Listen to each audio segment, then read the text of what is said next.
جی، میں شاہد اقبال کامران اقبال کے ایک طالب علم کے طور پہ اپنے نوجوانوں کو یوم پاکستان کے اس موقع پر اس نسبت کی طرف متوجہ کرنا چاہتا ہوں جو علامہ اقبال پاکستان اور آج کے پاکستان یعنی ہماری منزل مراد کے ساتھ جو بنتا ہے اور جس کو ہمیں ہمیشہ ذہن میں رکھنا چاہیے۔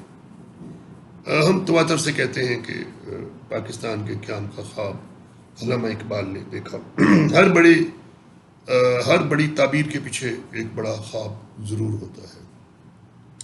ایک مسلمانوں کے لیے، برصغیر کے مسلمانوں کے لیے ایک آزاد، خود مختار، فلاحی ریاست کے قیام اقبال کا خواب تھا۔ ساری جد و جہد اس زمانے میں، یعنی اقبال کے زمانے میں، جو معاصر مسلم تاریخ میں، جو مسلم ممالک میں جو سیاسی تغیرات رونما ہو رہے تھے، جیسا کہ ترکی، وہ اقبال کی نظر میں تھے۔ اور اقبال کا یہ بڑا معروف جملہ ہے کہ آج، یعنی اس دور میں، آج ترکی جن حالات سے، تجربات سے گزر رہا ہے، بالآخر ہر اسلامی ملک کو اس میں سے گزرنا پڑے گا۔ یعنی قدیم اور جدید کی جنگ اور نظم ریاست میں مذہب کا کردار اور حصہ، یہ سارا کچھ اقبال بڑے غور سے دیکھ رہے تھے۔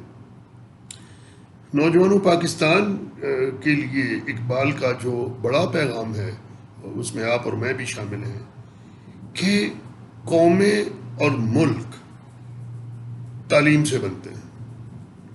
معاشرتی ترقی کے لیے، اجتماعی قومی ترقی کے لیے علامہ اقبال کا یہ قول ہے کہ سب سے زیادہ سرمایہ کاری تعلیم کے میدان میں کی جانی چاہیے۔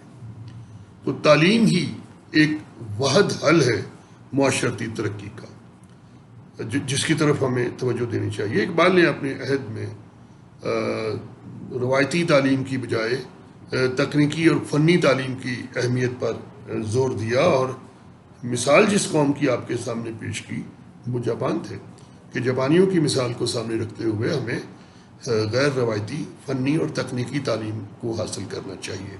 معاشرتی انصاف، علامہ اقبال پاکستان کی صورت میں ایک مثالی مسلمان ریاست کا نمونہ پیش کرنا چاہتے تھے۔ یہ ابھی تک ہم پر قرض ہے، اور میں سمجھتا ہوں کہ یہ ہم سب کا فرض بھی ہے کہ اقبال کے اس خواب کو پورا کریں۔